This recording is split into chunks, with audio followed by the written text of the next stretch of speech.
Hi, good morning. Welcome to the Business Spotlight series. I'm here with Chris Metcalfe from iboss in Harrogate. How you doing, Chris? Very well, Mike. Thank you. How are you? Yeah, really good. Thank you. Thanks very much for joining us. So you are MD and CIO of iboss there. So if you could tell us a little bit more about who you are, what you do, how long you've been doing it for, please, Chris.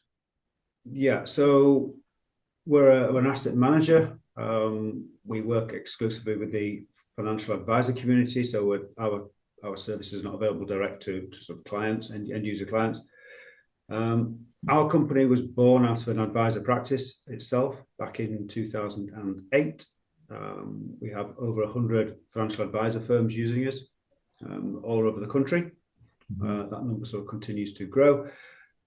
In basic terms, we offer model portfolios across all sorts of different investments for all sorts of different risk outcomes. We use both active and passive strategies. Mhm. There's lots of talk in our industry constantly about what's the best way of approaching investments. We try and be fairly holistic. We use everything that's sort of available. We've got specific at retirement options. We've also got a sustainable range, for people who are more sustainably orientated. So that's basically what we do. Fantastic. Thank you for sharing. In terms of, say, why someone would use you over another option in the marketplace, how Mm. do you position that to people, or how does that work for you? Um, well, we think nobody's ever contradicted us. We're the only asset manager that's been born out of an advisor practice. So there's Mhm. only ourselves really have had our journey. So my career is roughly split 20 years financial advisor and 20 years Mhm. in asset management. And the co-founders of iboss were the same. We all came from the advisor background. So everything we've ever done has been built for advisors, Mhm. with all advisor feedback and their client feedback. And that continues to be the case today. So we think that is our sort of, one of our USPs is that nobody else has ever had that approach. It would be very difficult to go on our journey now. The world has Yeah, changed a lot in the last nearly 20 years. It would be very sure. difficult.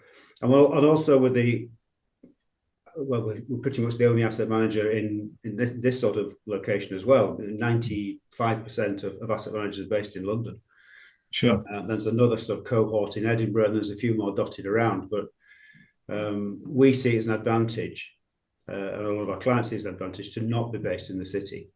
Mhm. So we do spend a lot of time in London. We have a lot of meetings in London, obviously, but we sort of go, we get the information, we come away to the sort of quietness of Harrogate, Yeah. which is really, it's really good. I think it's the best of both worlds. So, and I do think it's helped us evolve as a company, and I think it is something that people appreciate. Yeah, point of difference from not being centered in London. So you mentioned Yeah. 2008 starting there. What was Yes. the reason at that point start? Because there was something quite big happening in 2008. Was it before, after, during? It was sort of during yeah, the advisor practice had grown quite large, and there was an offer to buy it. But in the background, in the lead up to 2008, I first put what our investment proposition together in about 2005 within the practice. And what we did was we spoke to some advisors, some other advisor companies, and said, "Look, this is what we've created within our company. Would you be interested in basically buying, our investment services?"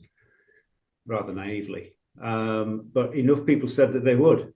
Yeah. Um, and so the idea then was that's where iboss came from, and iboss was sort of launched then. 2008, the events around sort of 2008 were just a coincidence. Um, it was a baptism of fire, of course, because no matter what you were doing in 2008, you were basically losing money. Yeah. Left, right, and center. Yeah, everywhere you looked. The only question was, how much are you losing? Sure. So it was a mitigating kind of, or trying to stem the flow, I guess. Yeah, but the upside was that by sort of March 2009, we didn't know it at the time, but the worst of that Mhm. sort of maelstrom was behind us. and then it became a very good time Yes. to be an asset Yeah. manager. There's an awful lot of luck, isn't there? When you look at that timeline, there's so much luck in that. Yeah. You've There's got lots. Yeah. Sorry, go on. you got to take opportunities, and we sort of did.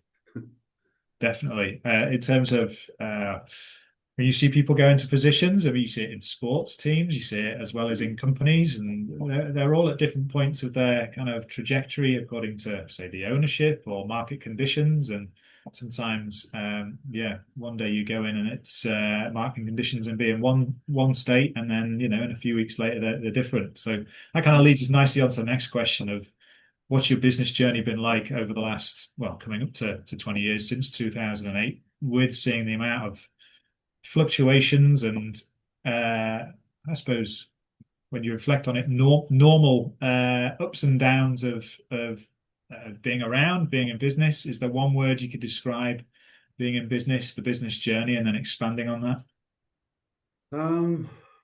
Well, another reason for doing what we did back in sort of when we created the investment proposition back in 2005 was that there was nothing else like it. Mm-hmm.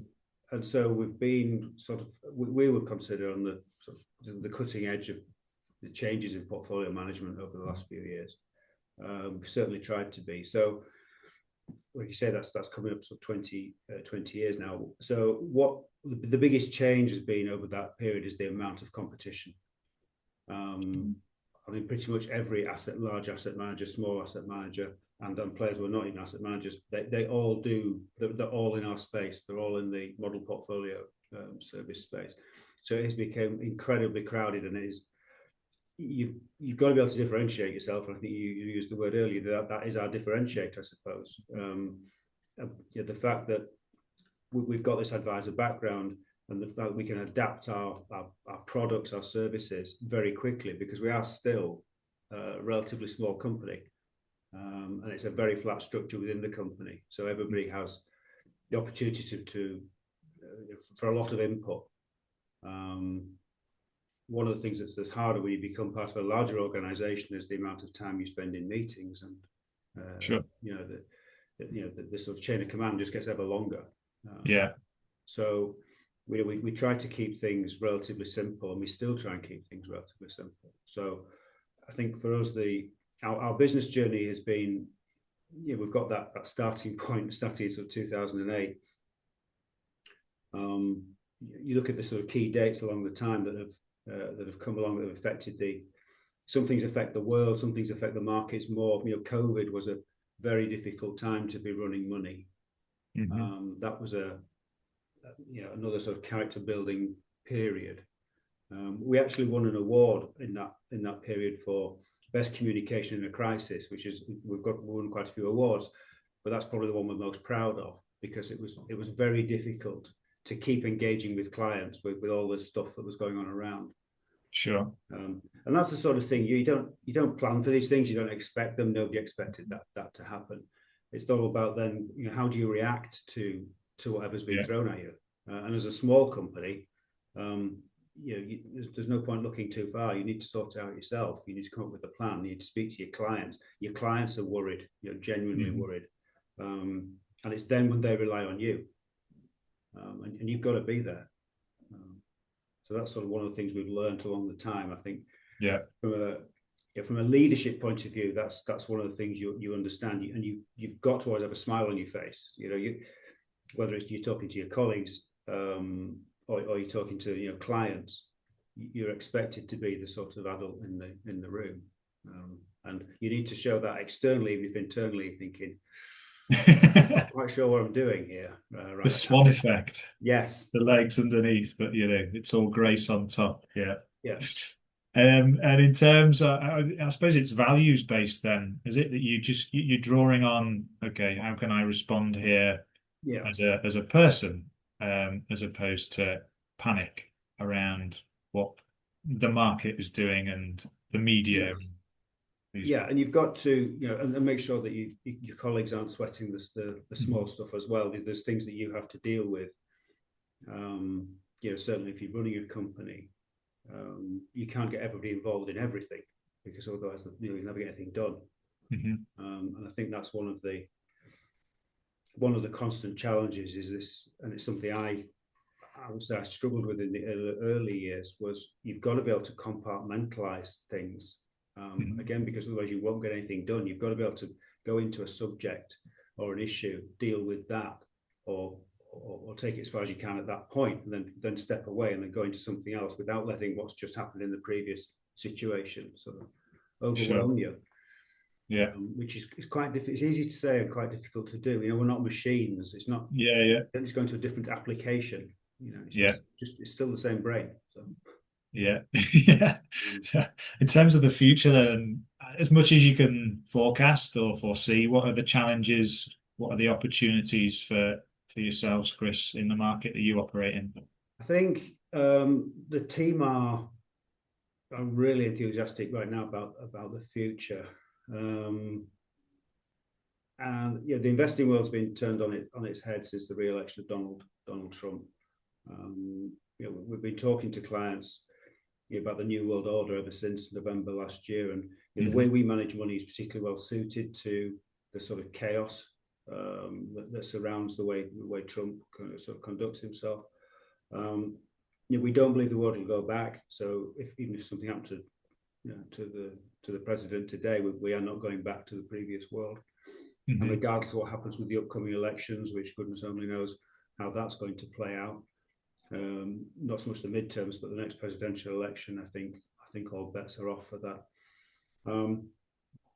So what you need to be, I think, in these situations is quite dynamic. You've got to be looking to the future. We constantly, say to clients, the biggest risk for your investments is using the rear view mirror. The world has very much moved on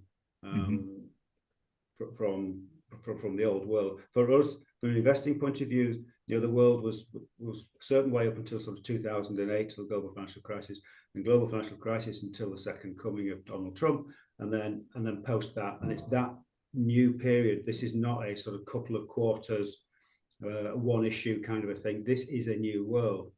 And we use extremely diversified portfolios, which is exactly what I think you need right now. So from our point of view, from the advisors using us, we're getting a lot of questions, and because we've said quite a lot of things that have sort of come to pass in the last 15 months, there's more and more people putting their trust in us. Sure. So that's why we're very optimistic about the future. There's volatility that you are predicting, I suppose, or see. You've already predicted it, but that's the new norm. Volatility, would you put it that? And a diversified portfolio is needed to answer that. It is, and certainly having more insurance. I mean, we've been big proponents of gold, for instance, as an investment. We don't make recommendations before anybody does me on that one. However, gold is a good diversifier, and it's been around for millennia. It's not sort of we don't need to doesn't need to be tried and tested. It does what it does. And if you look at what's happened, say, with the gold price over the last couple of years, and certainly the last 15 months, it reflects, I think, this concern around the world, and it isn't going away. This new world order is here for the foreseeable future. And although there's a lot of threats and a lot of, if you just look at the recent events in Venezuela, which looks slightly so it's come from left field, but there's also a lot of opportunities that these things will throw up as new relationships are formed. And so we're very excited about, especially developments in Asia, Latin America. There's a lot of other places other than the US. The investing world is very US focused, very US centric. But despite, and obviously Trump takes a lot of the oxygen. But there is a world outside of America, and there's an awful lot of stuff, a lot of opportunities going on. Great stuff. Thank you for sharing that. In terms of biggest lessons in business and through the work that you do and that experience, is there one that you can pick out to share for you that's been most prominent? It's difficult because there's so many sort of overlapping, I think, factors and so many different facets to this. But I think the key ones are surround yourself with positive people.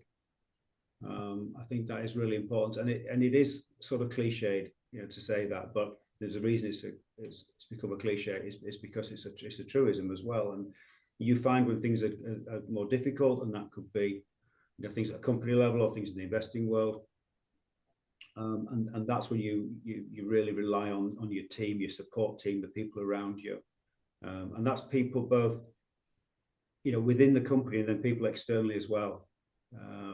Sometimes it's good to speak to people who are not anything to do with the company. They might know you as a person. They might be from the industry, or they might be from something completely different. But somebody who's sort of fairly measured, and somebody whose opinion you trust. And it's those sort of people that you need to go to when things get more difficult. And it's having that sort of support network, basically. Very important. That you need. You can't do everything by yourself. It might sound heroic, but it's not the best way of doing it. Yeah, definitely. I mean, things kind of what you're saying ring true in terms of experience from our side at, say, Action Coach, where people you see business owners trying to be a superhero-itis, as we call it, but it's a kind of myth, really, because none of us can do anything alone. It's all a network of support.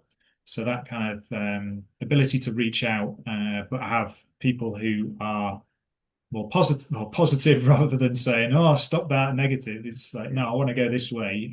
If you want to go that way, you need having the people around you to support that ambition and direction that you would like to go.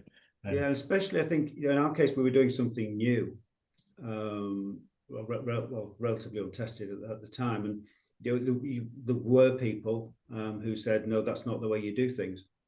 And some of those people had a vested interest in maintaining the status quo, so their objectivity was fairly well compromised. And other people are just miserable and just like telling you what you can't do. The habit of negativity. Yes. And you just got to avoid them. I mean, without being completely rude to that cohort of people, just walk away. Yeah. A good lesson and a bit of advice there, really, I guess, in terms of that. And with status quo, I mean, you see it in the world, again, reflecting on our conversation, but there's people who pipe up because they don't want things to change, but change is a constant. So you see it through politics, and as you say, the way the world is changing, it's like, unfortunately, that's not a reality, but people want to go back in time, or they want to keep things as they are, but that's where we have conflict. So anyway, it's just a reflection that came through, like listening to you there about, that's really valid. So thank you for the share. In terms of your inspiration, Chris, to do what you do, what's that? I just love doing what I do. When I go on holiday, I do get slightly panicky. Because I'm away, and that might sound really sad. I've sort of stopped caring whether it sounds sad. I'm of that age now where that's just how it is. Experience talking. I was listening to an interview only last week with the founder of Robin Hood, the trading company, and he was saying that his partner doesn't always appreciate it, but he does combine his work life with his sort of his normal life. He said it's just the way he rolls and the way he likes to do things, and it was quite heartening to hear somebody else who seemed to be a sort of similar approach. I'm a few quid behind him, but it is difficult for other people because there's this sort of school of thought, isn't it, that you should absolutely again compartmentalize. You have your work life, you have your private life, and the two shouldn't really mix. Says who? That's it. It's your own definition, and it's your life and your understanding of it, and if you choose to make decisions based on who you are and what you'd like to do. Yeah, there was a manager, but back when I was very young, and I remember him saying, he didn't say it to me, he said it to a colleague at the time, but I remember him saying, work is only work if you'd rather be doing something else. Yeah, And, I'm probably happiest when I'm working. there we go. Comes down again to kind of values and what is important to you, but also having focus on something, because without that focus, it's about energy, isn't it? And where you, if you're got a number of plates spinning, then the likelihood of success in the area that you really, really want success is less when the Yes. focus is diminished. Mm. So it becomes a choice then, doesn't it, as to how much energy you're going to put on that thing that you really want versus the things that may be a distraction. And Yeah, and you see even somebody who's obviously got a massive intellect, somebody like Elon Musk. You Mhm. see even the difficulties that somebody as smart as that. Once they start, they've obviously got the fingers in so many pies, Yeah. but even they struggle. And despite being apparently awake pretty much 24/7, Well, don't know how he stays awake that long, but no, I don't. Let's not go into it. But anyway, but again, you can spread yourself too thinly, can't you? I mean, yeah, we are all just human at the moment. So that's right. Yeah, picking the focus. All good. So, in terms of advice, perhaps leading off from that, anyone starting out either in the industry or if in hindsight for yourself, Chris, that you say, do you know what, when I started out, if someone had told me this, that would have been useful. Anything you can offer? I think I've already said it. The main thing is to believe in yourself. Hmm. Because if you don't, then nobody else is going to do that. That is true. Yeah. And there will be knocks. But when I look at the people who've been successful, in our industry, it's easier because I see those people. But even outside the industry, people I've read about or just Hmm. familiar with, it always comes back to this things like work rate, and endlessly practicing, and whether it's backing with set pieces or whatever. Hmm. You might have a certain amount of skills, but really, what's going to get you through is the work rate and the concentrated effort. Yeah. And that's you just that's what you need to do, and apply yourself, relentlessly apply yourself. I think if you can find something that you like doing, which again is oft repeated, but it's true. um, you're more likely to stick with it. I mean, it's the same with diets, isn't it? So going to the gym, they say the best regimes are the ones you actually like doing, because you'll Yeah. stick with it. Yeah. And it's the same probably, with the job. I'm 40, I think it's my 43rd year coming up, and all I want is to keep doing it. I've got there's some sort of friends who are like they're in prison and knocking off the days. They're chalking Yeah. it off to retirement. Yeah. Um, I think that's a bit sad, personally. Yeah. Yeah. In terms of you have limited amount of time here doing what you're doing. Yeah. So each day, if you can, it's not if you enjoying what you do, Mm.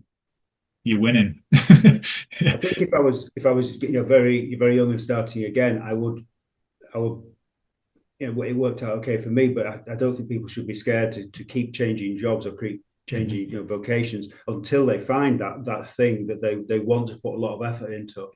Yeah. As I mean, I know for some people they go into things like day trading and stuff, um, because you can make a lot of money.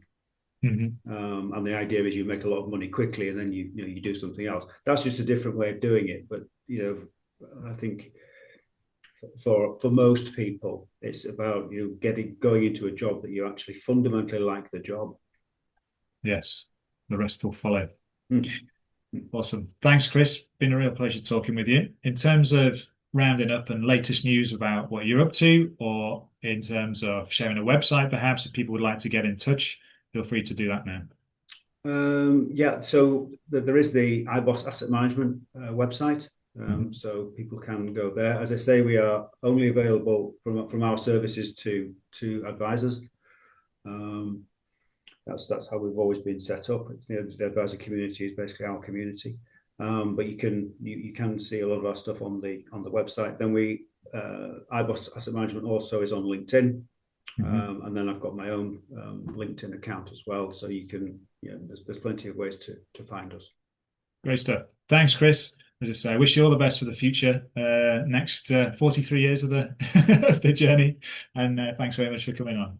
Thanks very much, Mike. Enjoyed it. Thank you.